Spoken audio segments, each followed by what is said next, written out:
Donk Nation, Jackson, Janet's greetings and welcome to your Daily Dose of Donkey with Ginger. It's your boy, the Viking Donkey, bringing you the BugCap after a really heartbreaking loss to the Cowboys on Sunday night. Bug Boo's here. How you doing? Good. What'd you have to say about the performance the Steelers gave? Kinda good. Kinda good. It was a losing performance. You have anything you want to say about the game before we get into me breaking it down and asking you questions? TJ What about TJ? getting his 100th sack. That's pretty cool. He's getting his shout out nice and early. I wonder if that'll be the same at the end of the game. Now to recap, the Steelers lose 20-17, and the Steelers played this game, in my opinion, exactly the way they wanted to, albeit a weird game. Sunday night's always weird because the players don't really. They're not night birds normally all the time because they get in a schedule where they're in early, and then you have an hour plus delay on top of it. It was just a really weird Sunday night game, huh, Bug? Yeah. Just the timing of everything, the storm coming through. And it felt like at times the Steelers were sleeping in there. Again, the offense, very predictable, doesn't do anything. The sequence I want to bring up is they get in field goal range early in the first half, and 2nd and 9, they run the ball for a yard. 3rd and 8, they run the ball. But what was more concerning about that, you expect that the Steelers, we were playing for field goals, that's what they do. What was more concerning is Mike Tomlin seemed excited about it. He was like, oh, we were so close, Justin Fields. He's holding his thumb and his index finger slightly apart, going, we're so close, we're so close. That shows you the mentality of Mike Tomlin. He doesn't expect to get the first down. He's excited when they get close to the first down, and he's so afraid of taking risks that 3rd and 8 and scoring position for them, which means field goals, is going to be a run. And I don't know. Do you think that kind of offense works? No. Me neither. I mean, you're talking a team that I believe played pretty clean with the football in the Steelers. The defense gets 3 turnovers. They still only muster 200 yards and 17 points because they play this ultra-conservative style. I mean, we ran the ball decently well, but we didn't run the ball great. When Justin Fields took shots, he missed them. It was just not a good day for Justin Fields. And when you miss a shot in the Steelers offense or you get a penalty, it just seems those drives never are successful, does it? Yeah. And what's scary is this not the same thing we've been watching since you can remember watching football? Yeah. I mean, you're staying up all night with me to watch it. Well, not all night, because luckily living in Alaska, we got a nice little time gap there. But we stayed up a little bit past your bedtime to finish watching the game due to the delay. And you're just begging for them to take a shot, make a play, and then you're begging for the defense to stop them and get turnovers because somehow they already had done it twice in the red zone and really hurt Dallas. But just with this offense, I don't know what to say about it anymore, Bug. It's to the point where Justin Fields is afraid to take shots. I mean, he ends up 15 and 27. He's getting worse and worse every game. Only 4 yards, under 5 yards at attempt. He did throw 2 touchdowns with no interception. So I mean, there is that, right? Kyle Allen came in, was 1 for 1 for 19 yards. That was fun to see. That was probably a really good part, right? You go in there again though. Najee Harris, 14 carries for 42 yards, 3 yards a carry. Is that good enough, Bugs? No. Not really. Shampkin goes 4 for 14. That's 3.5 yards. And Jonathan Ward goes 2 for 9. That's 4.5 yards. Maybe he should be seeing the field more. Najee was the leading receiver, 2 catches for 35 yards.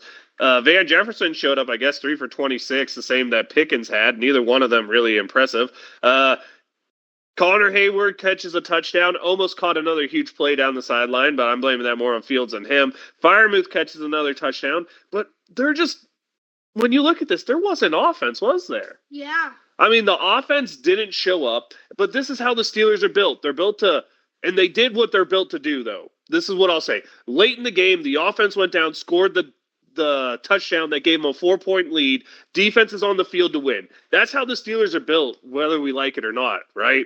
Yeah. And it just, this game, and honestly, I feel this defense just isn't good enough for you to be doing that to them against even mediocre teams, as we've seen with the Colts and the Cowgirls the last 2 weeks. Yeah. And how about that blocked field goal, though? I know you were hyped about that one. Yeah. You want to talk about another huge momentum point in the game? The blocked field goal looming super large for the Steelers because that meant the Cowboys on that final drive had to go down and score a touchdown. So special teams played pretty good part for the Steelers. Now, before we get to defense, should we talk about Mike Tomlin, clock management, and the inability to call timeouts when he should? Yeah. Yeah, I mean, what do we say about it? Wasting timeouts late in the game, burning timeouts in the second half when you're losing the football game. It's just bad football or bad fundamentals, right? And as a coach who has what, 16 years experience, 16 plus years experience, like 20 years almost, he has to know better and has to know when to use timeouts by now. Yeah. But it didn't happen, did it? Anything you want to say closing on the offense before we start talking about the defense? No. Okay, so the Steelers set this up exactly how they want to. They're up 17-12. Is that what? No, 17-13, right? 17-13. They're up. They're winning. This is what the Steelers want. Defense on the field, end of the game. They spend all their money on their defense because the defense needs to win these situations, right? Well, Bug, wrong is all I have to say, huh? Just wrong. They do not come up. They do not stop anything. It's hard. It's hard to talk about because you give up a 15-play, 65, 5-minute drive touchdown to lose the game at home at Pittsburgh on prime time when the offense just went down, did their best, 12-play, 63-yard, 5-minute touchdown drive, did what they're supposed to do, give you the chance you need. After the interception, that was the second interception, right? That was like the deep throw to that Joey Porter Jr. intercepted. I mean, the defense caused turnovers. Joey Porter Jr. with an interception. Deontay Jackson with an interception. Herbig and Watt meeting at the quarterback for the strip sack that Herbig picks up. Herbig getting hurt's a huge loss to the Steelers. But there's so much money spent on this defense, we can't make those excuses when you still have Cam Hayward, TJ Watt, Patrick Queen, who again didn't show up. Are we going to see something positive from Patrick Queen this year, Bug? I have no clue. Well, if your gut tells you, would your gut tell you yes or no? No. I can't argue with you. Maybe what we should talk about is the play that almost was the miracle. A Landon Roberts with probably the best play of this game. Jumps over the defensive line, over the offensive line when the Packers have it, the Cowboys have it. Second, I believe it was second and goal because I think they threw an incomplete pass afterwards. It was second or third and goal. Waddle's jumping as the running back. Out of nowhere comes a Landon Roberts jumping over the defensive line. Hits Waddle right at the thing. Fumble. Ball's on the ground. We're here saying get it, because the game's on the line, right? And Dak Prescott ruins all our hopes, ruins our dreams, ruins Sunday Night Football by falling on it and giving the Cowboys a couple more shots. I mean, what a play, though. If a Landon Roberts, if that play wins the game, that's a play Steelers fans will talk about forever. You have the reach with Antonio Brown in the regular season game to win the conference against Baltimore. This stop against the Cowgirls would have been absolutely huge if the Steelers had recovered the football. But unfortunately, the Steelers don't. TJ Watt's 100th sack game doesn't really matter. The 3 turnovers don't really matter because on 4th and goal, Dak Prescott finds Tolbert running right at the pylon for the touchdown. Game winner, as it turns out, because Mike Tomlin's bad clock management, where you use your last timeout after the Cowboys just used a timeout, not to save any time, just to make sure you have the right defense on the field to fail, is absolutely inexplicable, uncomprehendable, but it's the state of our Pittsburgh Steelers right now, Bug. Yeah. Right side 3-2, still tied for the division lead, although I think Baltimore technically owns it because they have a win in division. Not the worst place we could be. A tough loss. What you got to say about it on defense? Nothing. I mean, to me, Bug, what made this game the hardest game of the year is this is exactly how the Steelers want to play football. They play football to take the lead late in the fourth quarter, and this was a 4-point lead. So the defense can let them get into field goal range, and it's not a big problem. If it's a 2-point lead, field goal range, you know you have to play different. They have to just stop the other team from scoring a touchdown. And as the highest paid defense in the league, this is what the Steelers are built to do. This is what you expect them to do. This was an injury-riddled Cowboy team. Don't forget, they're without their number 2 wide receiver. They're without their left tackle who gets hurt in the game. They're without their right tackle, I believe, got hurt at the start of the season. This is a banged-up Cowboys unit who's very mediocre to begin with. Dak Prescott's giving you turnovers. I mean, these were terrible decisions by Dak, not great plays by the defense. Just terrible decisions by Dak. Everything's where it needs to be. And the defense can't stop the Cowboys on that last drive, giving up 65 yards and letting it end in a touchdown. And we waste our timeouts there, so then we have no time to play with on the offensive side of the ball. Just, it hurts to lose a game that showcases that what your team is built to do, maybe they're not good at. Yeah. Anything to say about that? No. You think the defense is going to step up and start playing a little better? Maybe. Do you think the offense is going to come around, be aggressive, and score some points? Maybe. I mean, everybody was calling for Matt Canada's head when we were scoring this few points. Now we're scoring this few points, but it's okay because Arthur Smith will turn it around or Mike Tomlin will get them going. It's the same thing we were talking about with the Bengals. I mean, they score 1 million points, but they can't stop anybody on defense.